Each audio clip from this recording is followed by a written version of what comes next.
picture. Yeah, I was just about to come find you. Let's see what it says. Now sprout to life the story's seeds, stirred by wind-born melodies. Then on that breeze the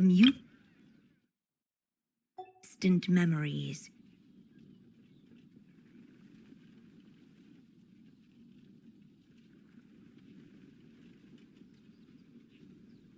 Seek the place where wind and tale entwine, and once there, make 3 riddles into verse, and 3 melodies into song. For in poetry and song will this story start to blossom. Come on! Another riddle? All that talk about wind and melodies? What do you think the answer could be?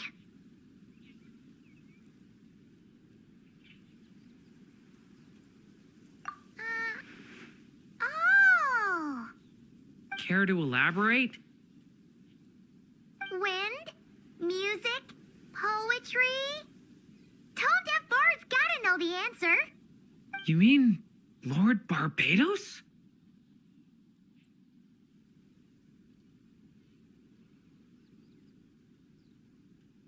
Albedo introduced us when I first arrived in Mondstadt. I mean, someone like me was bound to catch his eye sooner or later. It's better that it's out in the open anyway. Now, how should we track him down?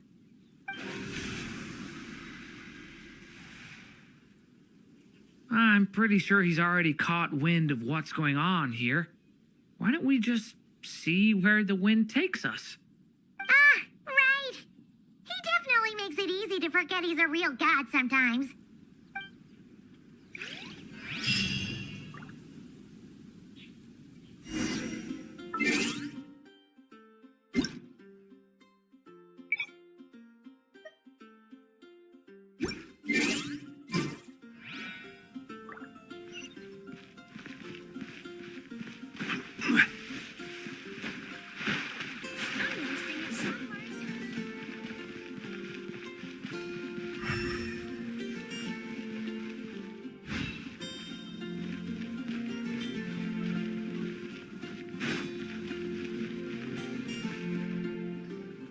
Traveler, Paimon! What a sight for sore eyes!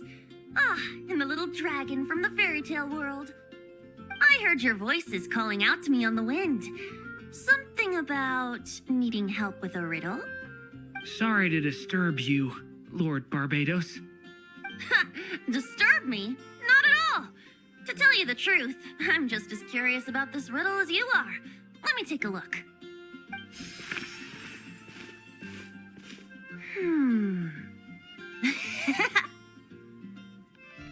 What is it? Did you figure out the answer? 3 riddles and 3 melodies. That sure takes me back. The answer you seek lies hidden in memory. Looks like running to Tone-Deaf Bard was the right call after all. Long ago, those mages came to Mondstadt, seeking to test their strength against mine. But I replied, let us make music, not war, and resolve our conflicts through song. So I strummed my lyre and sang them this verse. Oh wind, welcome now, my guests. Pass through verdant leaves unseen, where shape your formless self may take, and offer up a graceful scene, a fleeting gift for welcome's sake. Leap at the edge of a sea of clouds, where land meets sky and sky meets ground. There frighten off the noisy crowds and bring my guests a calm profound. Fly beneath the stars up high, where mortal noise is swept aside, that my dear guests with starry eyes may share the dreams they hold inside. Now go to where I vowed to keep a quiet spot for them to sleep. No clash, no contest bars the way. Just tea and mirth to fill the day. There you have it, the 3 melodies. As for the answers to those 3 riddles, I trust you can guess them by now. The woods, the edge of a cliff, and the sky? Correct. Funnily enough, your mother was also the first to solve it, all that time ago. There must be some kind of special rapport between those who write stories and those who sing them. The woods, a cliff, and the sky. Oh, so that's where it is! I suppose the spot that answer points to is where you're headed next. You should know, after solving my riddle, the mages even accepted my proposal and made that location their official meeting spot. And going by what your book is suggesting, once you found it, you might want to try playing the melody I just shared with you. Guess you can be pretty reliable when it counts, huh, great animal Archon? Thanks for the help, Lord Barbados. Still got questions for me, huh? Yeah, you must have read countless tales in your time, being a wandering bard and all. In your experience, why might an author consider a story unfinished?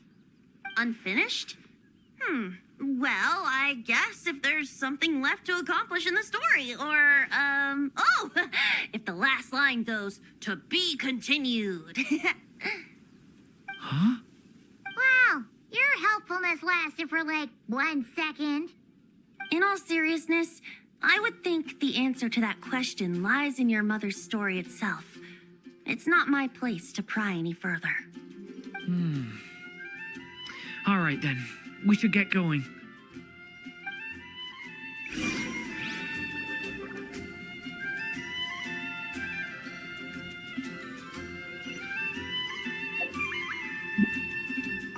I wonder when their next meeting will be.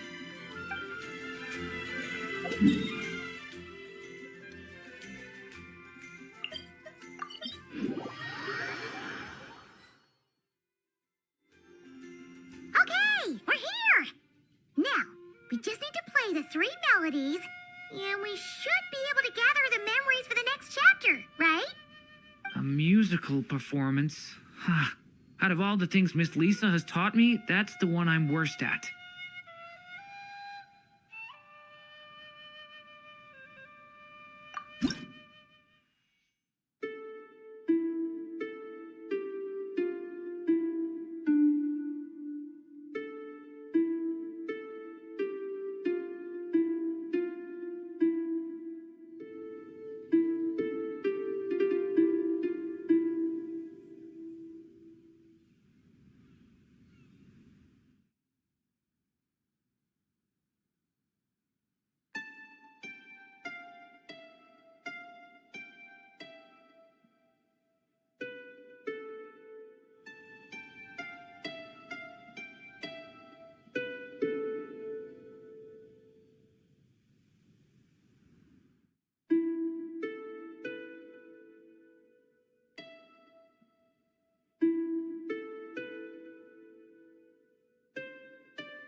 Even a war that shook the world could not halt the witches' gatherings. Yet even so, with the passing of time, 3 of their teacups no longer came to be set. The witches did not linger long in sorrow, for the story witch had brought glad tidings of her own. Born was her dragon child, safe and sound. Her fellow witches offered up their blessings, eagerly debating how to celebrate the child's birth.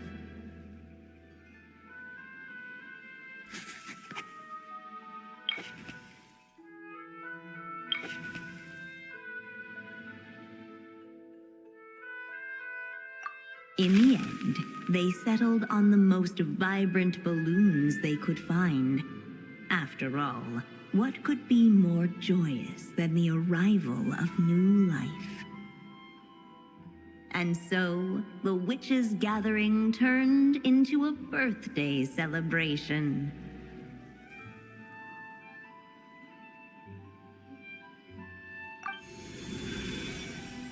So, we're back in the story world, huh? As if from nowhere, new guests appeared at the witches' table. Perhaps they too had come to celebrate the dragon child's birthday.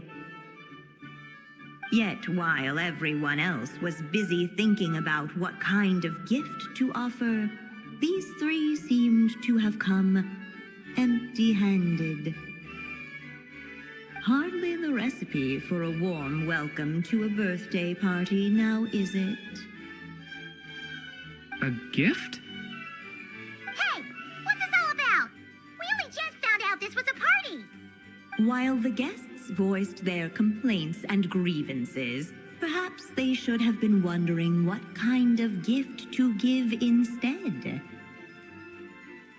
So, we need to bring a gift to advance the story? Oh, where are we supposed to get something like that? Perhaps it would be a good idea to have a look around. Why didn't you just say so?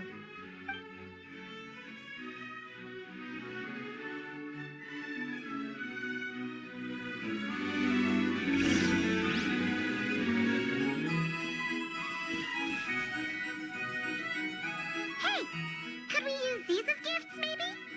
At last, the guests found something to give the dragon child. Guess that's a yes then. Which one should we go for? Still, the guests wondered what kind of gift might the little dragon really want. Should they put a warrior's sword in his hand and send him out on an unstoppable quest to save the world? Or perhaps a wandering hero's slingshot and the promise of a life of endless, uncharted adventure. Or maybe even a scholar's tome and the chance to take on all the world's unsolved mysteries. Okay. Wow. That's a lot of pressure all of a sudden. Oh yeah. Technically, we're actually picking a gift for you. So, which one would you prefer? You want me to choose?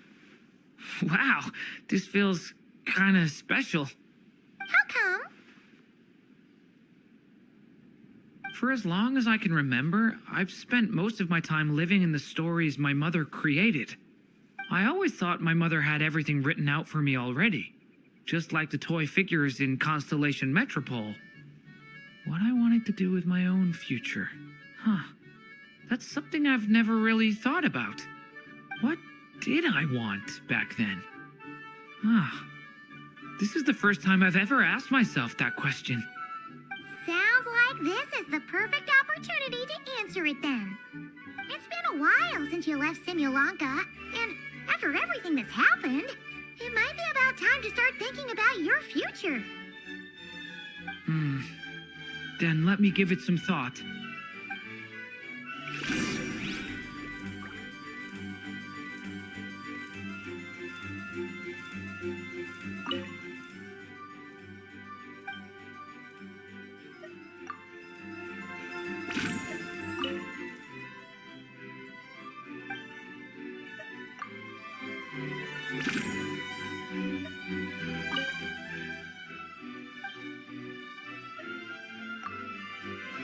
The guests hesitated, and not without good reason.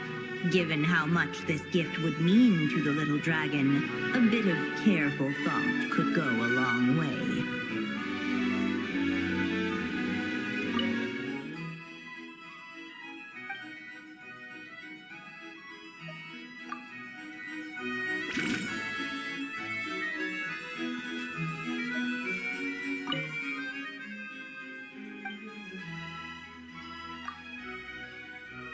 In the end, the guests settled on the warrior's sword. So, your dream is to become a warrior? I just really want to be able to keep people safe.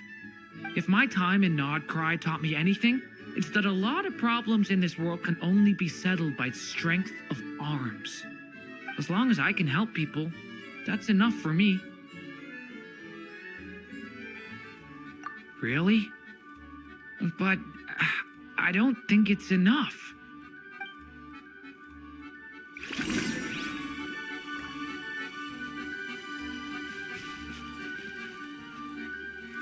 Alright.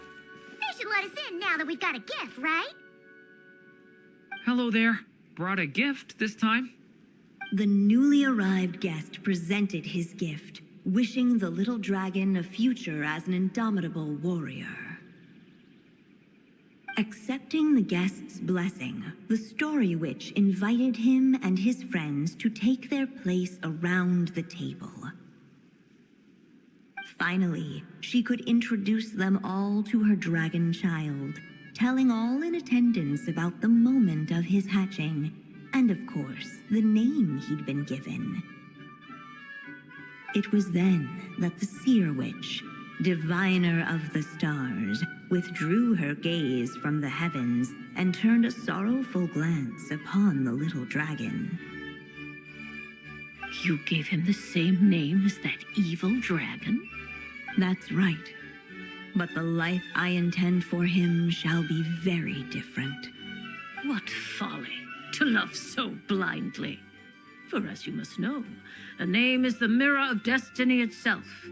He who bears an evil dragon's name must also inherit the fate of its previous owner. His fate has been foretold. Then I'll rewrite it. The witches at the table fell silent, for they knew the seer witch's words had never once proven wrong. Yet, just as clearly, they recognized the story witch's resolve, for there is scarce a force in this world more fearsome than a mother's love. At last, the merry witch stepped forward, dispelling the uneasy silence. So be it. Then we'll all lend a hand. Together, we shall rewrite this child's fate. You mean to defy one of the fundamental rules of this world? I refuse to be shackled by such rules. Besides, this is a witches' gathering, is it not? What could be more fitting a subject for this occasion than to defy them? Oh?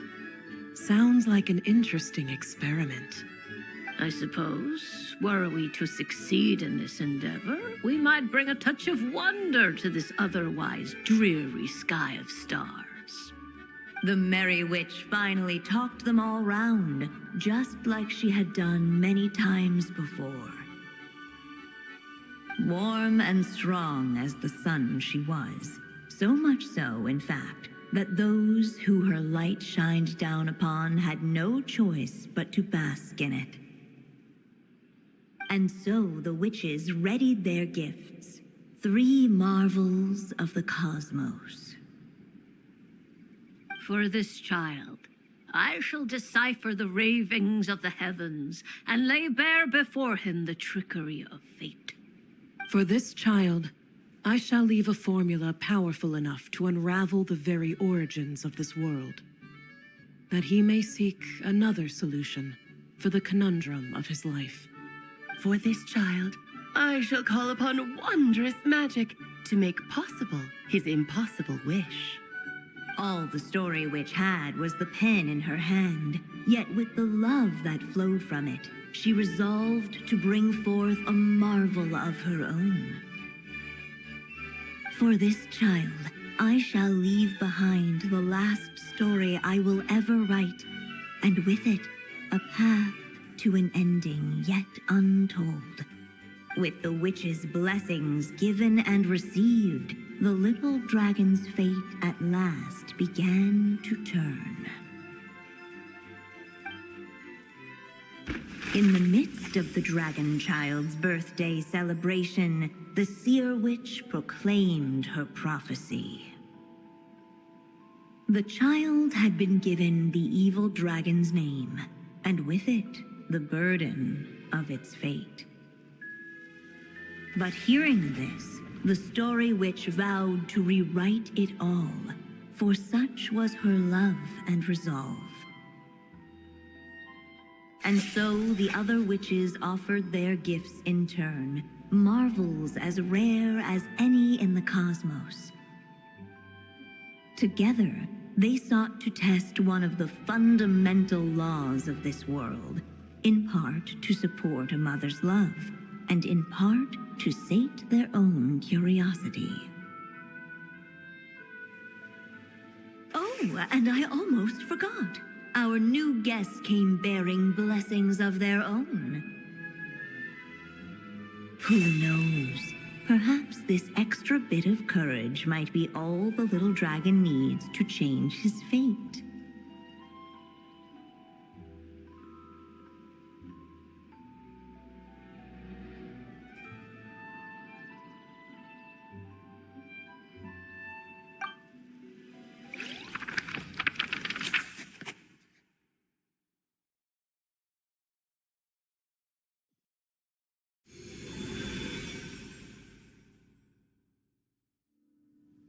Yep, looks like we've completed this chapter too. Those witches in the story were the mages of the Hexen Circle, right? They sure seem to care a lot about you, Durin. But, Paimon kinda had trouble following their conversation. Just a bunch of mystery, as usual. The evil dragon's fate. Oh, is that what you're worried about? But didn't we already take care of that?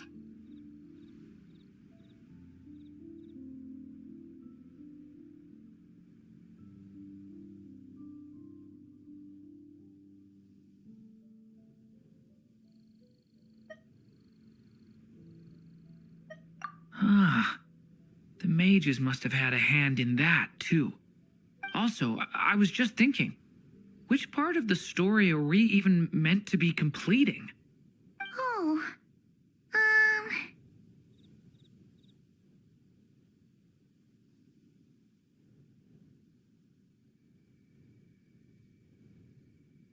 It feels less like we're filling in the gaps and more like we're adding something new altogether. But we use the ink, right? And the book hasn't given us any more clues, so that must mean our task is complete. At least for now. Yeah, I guess we're doing something right.